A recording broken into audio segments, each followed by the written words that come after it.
इधर social media में आजकल अखंड भारत को लेकर कई तरह के ट्वीट सामने आ रहे हैं। कोई कहता है कि अफगानिस्तान में जिसे हम कंधार कहते हैं वो कभी गांधार था, जहां से गांधारी आई थी। कोई कहता है कि पेशावर ही कभी कैकय प्रदेश था, जहां से कैकई आई थी। सच क्या है? क्या ये सारे राज्य सभी भारतवर्ष के अधीन आते थे? ट्विटर पर अखंड भारत को लेकर तमाम तरह के नक्शे सामने आते हैं। संघ से जुड़े लोग जिस नक्शे को सामने रखते हैं और अखंड भारत को लेकर जो दावे करते हैं, उसके पीछे हिस्टोरिकल फैक्ट्स क्या हैं? हमने अखंड भारत से जुड़े ऐसे ही दावों की सबसे गहरी पड़ताल की। सच क्या है, इस रिपोर्ट में देखिए।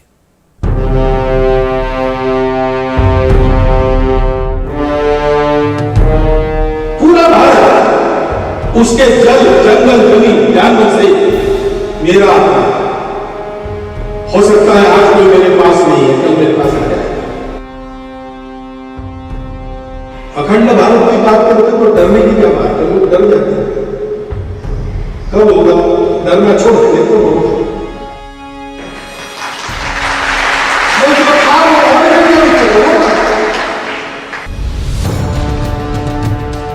अखंड भारत का नाम आते ही आपके दिमाग में जो पिक्चर उभरती है वो क्या है?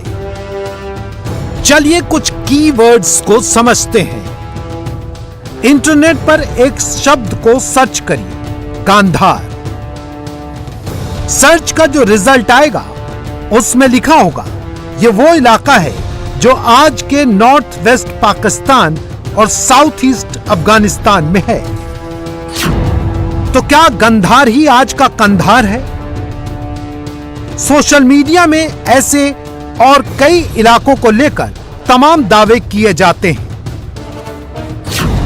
क्या रावलपिंडी कभी तक्षशिला था? क्या पेशावर को कभी कैकेय कहते थे? क्या स्वात घाटी ही सुवास्तु था? क्या काबुल को बरसों पहले कुबा कहते थे?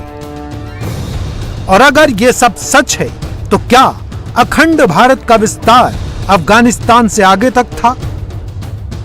क्या इन इलाकों में ऐसे तमाम हिंदू और बौद्ध मंदिर थे जो अब खत्म हो चुके हैं? आज इन्हीं दावों का डिटेल्ड एनालिसिस हम आपके सामने रखने वाले हैं।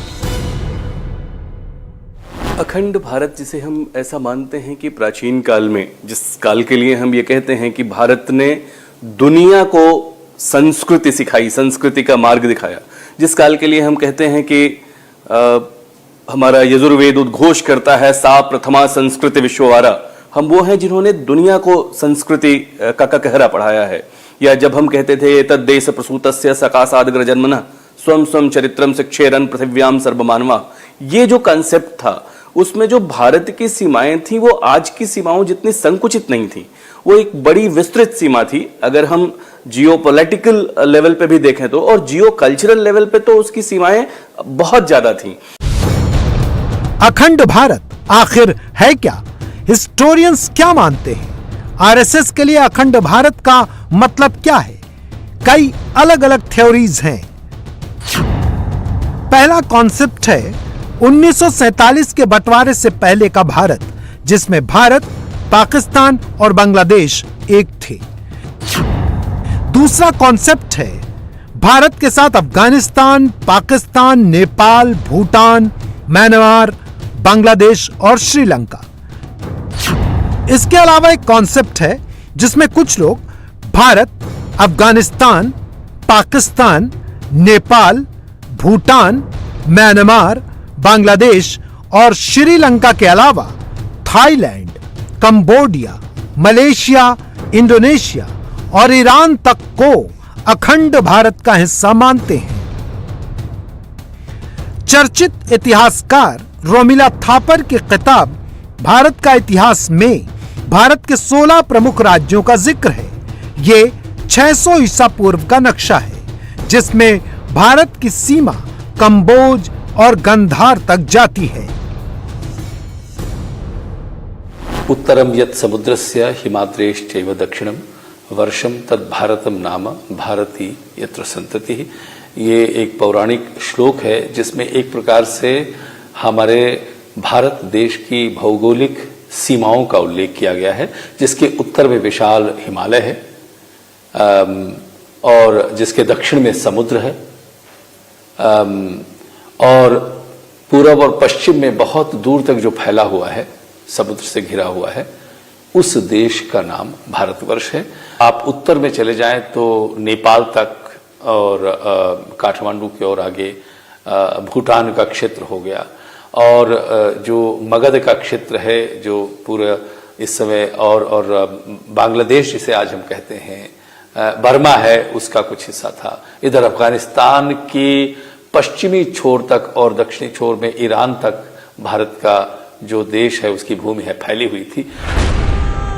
अखंड भारत को कई लोग आरएसएस का एजेंडा मानते हैं।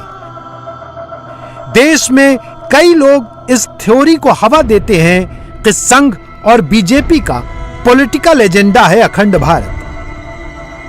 आज के दौर में अखंड भारत की बात करना इलॉजिकल है, लेकिन संघ इसे लेकर अपनी अलग थ्योरी भी देता है। 14 अगस्त को अखंड भारत संकल्प दिवस मनाता है और संघ से जुड़े कई लोग अखंड भारत का एक नक्शा भी सामने रखते हैं।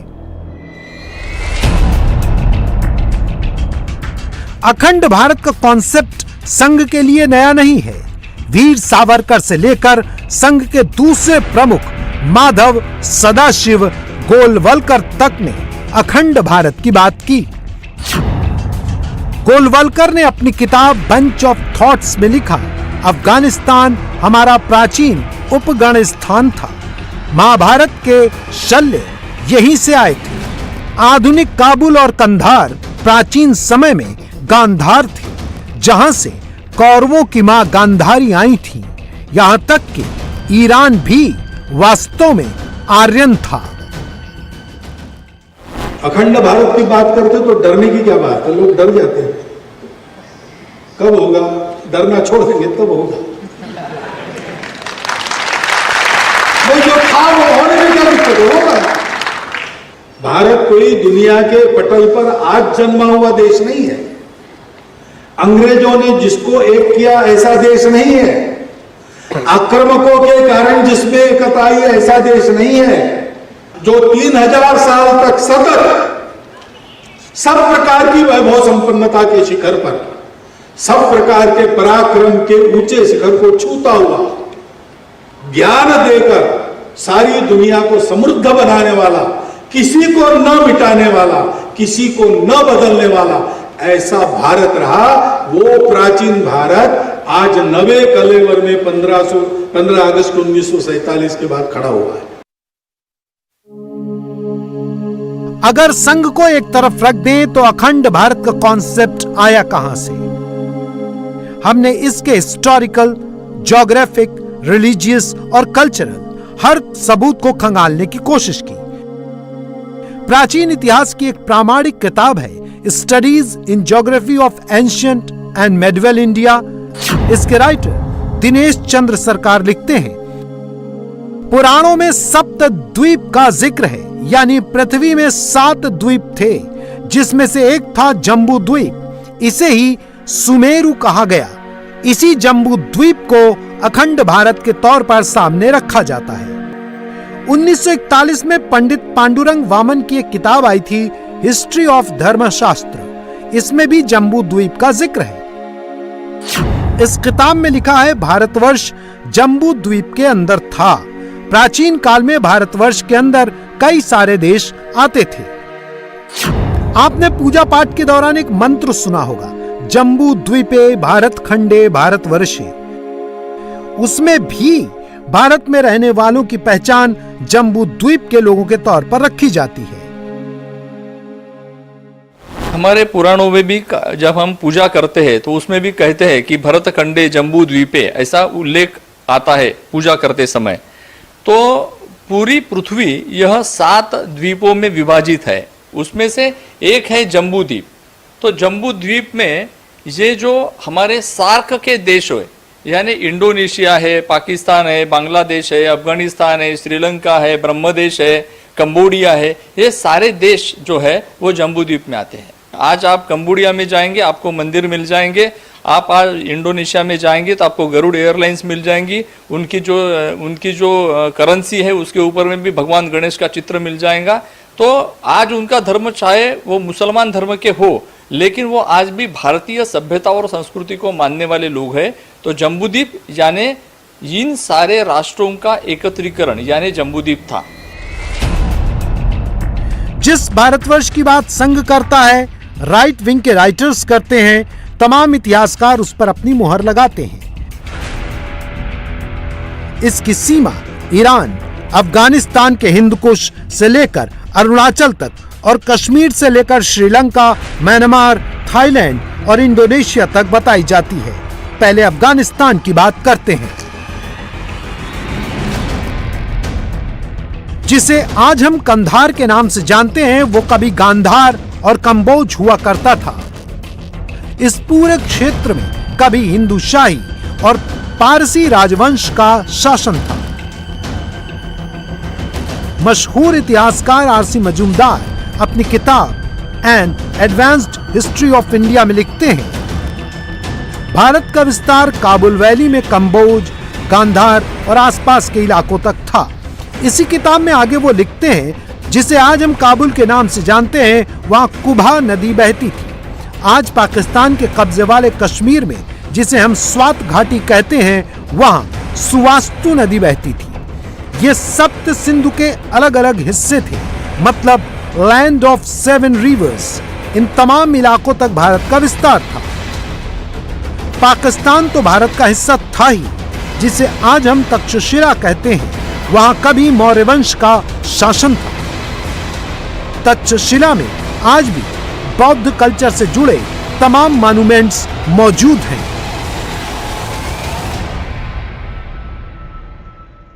अफगानिस्तान जो आज का है, अगर आप जिसको आज कंदहार कहा जाता है, वो उसे गांधार कहा जाता था। सो गांधारी जो थी महाभारत में,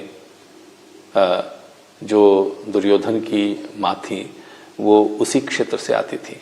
तो आप ये समझ लीजिए कि गांधार तक या कंदहार तक तो भारत था ही था। तो वो एक प्रकार से अफगानिस्तान का जो मध्य से लेकर के पश्चिम की ओर का जो क्षेत्र है वहाँ, और अफगानिस्तान के पूर्व के का एक क्षेत्र है जहाँ पर भारत और ही नहीं विश्व के सबसे जो प्रसिद्ध व्याकरण शास्त्री थे पाणिनि, उनका वहाँ पर जन्म हुआ था। उन्होंने लिखा, तो इसके प्रमाण हैं, वो स्वयं भी लिखते हैं और तमाम पुराणों में इसकी चर्चा होती है। और सिर्फ इसलिए नहीं कि वहाँ पर राजाओं का अपना साम्राज्य चलता था, दुनिया भर के लोग यहाँ पर व्यापार करने आते थे। पूरे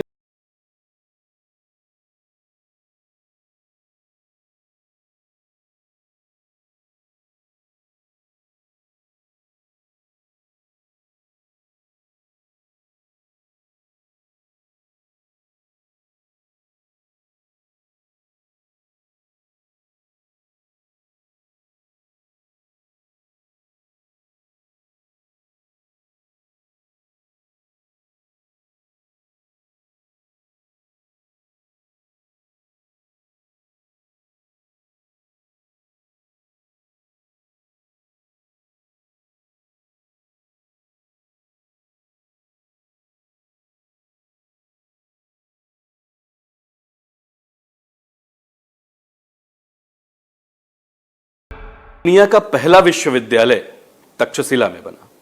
तक्ष को यह नगरी माना जाता है हमारी परंपरा में कि भरत, भगवान राम के जो भाई थे भरत, उनके पुत्र तक्ष ने उस नगर को बसाया था। बाद में इसका नाम बदलकर तक्षशिला या परिवर्तित होकर तक्षशिला हो गया।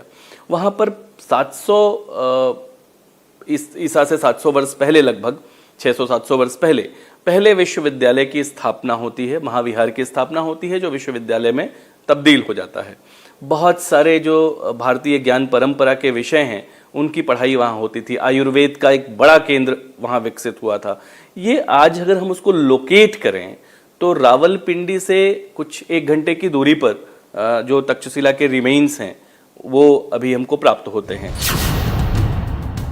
श्रीलंका के बारे में मान्यता है कि भगवान राम ने उसे जीतकर भारतवर्ष का एक जनपद बना लिया था। चोल के समय में श्रीलंका चोल साम्राज्य का हिस्सा हुआ करता था। म्यांमार को बर्मा के नाम से भी जाना जाता है। कहते हैं पहले ब्रह्मदेश कहा जाता था। अशोक के काल में म्यांमार बौद्ध धर्म और संस्कृति का सेंटर बन गया था। कंबोडिया भी भारत का ही एक उपनिवेश था। कहते हैं प्राचीन काल के कंबोज देश को पहले कंपूचिया और बाद में कंबोडिया कहा जाने लगा। इंडोनेशिया की खास बात यह है कि यहाँ मुस्लिमों की आबादी सबसे ज्यादा है, लेकिन इसी के एक द्वीप बाली के लोग आज भी हिंदू धर्म का पालन करते हैं। मलेशिया के बारे में कहते हैं कि वो भारत के मलय प्राय द्वीप के अंडर में आता था। थाईलैंड भी पहले मलय का हिस्सा था। प्राचीन काल में थाईलैंड को श्याम देश के रूप में जाना जाता था। वक्त के साथ ये सभी आजाद होते गए, अलग देश बनते गए। पाकिस्तान और बांग्लादेश तो कुछ साल पहले ही अलग हुए हैं। यानी एंशिएंट हिस्ट्री में जिसे भारतवर्ष कहते थे, जहां तक उसका विस्तार था, उसकी तुलना में आज के भारत की सीमा बहुत कम है। सबसे बड़ा सवाल यह है कि क्या देश को एक बार फिर से अखंड भारत बनाने की जिस आइडियोलॉजी पर संघ काम करता है, क्या वो संभव है? संघ के नेता और अखंड भारत को लेकर अब तक देश में सैकड़ों लेक्चर दे चुके आमोल पुसदकर क्या कहते हैं, सुनिए। भूमि का विभाजन नहीं हो सकता। भूमि का संबंध उसके इतिहास से है, हमारी संस्कृति से है, इसलिए संस्कृति का विभाजन नहीं हो सकता। कुछ लोगों की कहीं पर संख्या ज्यादा रहेंगी, कुछ लोग कहीं पर अल्पसंख्यक रहेंगे, लेकिन भूमि का इतिहास बदला नहीं करता, भूमि की संस्कृति बदला नहीं करती। उस राष्ट्र में रहने वाले लोगों की संस्कृति एक है। आज पाकिस्तान अलग हो चुका है, आज श्रीलंका अलग हो चुका है, आज ब्रह्मदेश अलग हो चुका है, लेकिन हमारी जो संस्कृति है, भारतवर्ष की संस्कृति, भारत खंड की संस्कृति, यह संस्कृति एक है। इसलिए धर्म किसी का कौन सा भी हो, लेकिन अगर उसकी संस्कृति एक है तो उनके इसका कारण है कि उनके पूर्वज भी एक हैं, उनकी जय और पराजय की भावनाएं भी एक है। इसलिए हम कहते हैं कि लोग उनका धर्म अलग चाहे हो, लेकिन उनकी संस्कृति एक है, इसलिए ये पूरा राष्ट्र एक है, ये अखंड भारत है। मौजूदा वक्त में लोग आरएसएस की आइडियोलॉजी को रिजेक्ट कर देते हैं कि भारत और पाकिस्तान कभी एक हो सकते हैं। कुछ लोगों को यह बात सही भी लगती है, लेकिन संघ के लोग इसके पीछे अपना तर्क रखते हैं। डीपली अगर देखें किसी भी देश को, south and south east Asia के 17-18 जो देश हैं, आप एक बार देखें, उनमें कहीं ना कहीं आपको बहुत गहरे जाकर भारतीय संस्कृति रची बसी हुई दिखाई देगी। रामायण और महाभारत हर देश में किसी न किसी रूप में दिखाई देगा। दुनिया का सबसे बड़ा जो मंदिर है वो भारत में नहीं है, वो कंबोडिया में है। ये जो और हिंदू और बौद्ध धर्म दर्शन के बहुत सारे प्रतीक, चाहे वो इंटेंजिबल हो या टेंजिबल हो, चाहे वो दृश्य हो या अदृश्य प्रतीक हो, वो आपको इस पूरे क्षेत्र में दिखाई देंगे। इस रूप में जब हम जियो कल्चरल दृष्टि से इसको देखेंगे तो अखंड भारत कल भी संभव था, आज भी संभव है, और इसकी संकल्पना बहुत स्पष्ट है कि ये आध्यात्मिक और सांस्कृतिक प्रवाह की बात है। ये किसी राजनीतिक, अब हम ये नहीं कह रहे कि उसको हम एक इकाई में, और एक इकाई में भी क्यों नहीं, यूरोपीय संघ ने ये एक उदाहरण प्रस्तुत कर दिया है। हो सकता है कभी भारतीय संघ इस तरह का बन जाए जिसमें इस तरह के 15-20 देशों को जोड़कर यूरोपीय संघ बना है, अभी कुछ समय पहले ही बना। संघ हर साल 14 अगस्त को अखंड भारत की अवधारणा को लेकर नागपुर में प्रोग्राम करता है। संघ के लोग अखंड भारत स्मृति दिवस मनाते हैं। संघ के मौजूदा प्रमुख मोहन भागवत ने इस साल हरिद्वार में एक बयान दिया था, जिसे लेकर खूब कंट्रोवर्सी हुई थी। भागवत ने कहा था, वैसे तो भारत को 20 से 25 साल में अखंड भारत बनना ही है, लेकिन अगर देश के लोग थोड़ा कोशिश कर लें तो ये काम 10-15 साल में भी पूरा हो जाएगा। इसे कोई रोक नहीं सकता। जो इसके रास्ते में आएंगे वो मिट जाएंगे। सवाल ये है कि क्या ये वाकई मुमकिन है? इंडिया टीवी हर वक्त हर जगह डाउनलोड करने के लिए सर्च करें India TV news Google play store या ऐप स्टोर पर।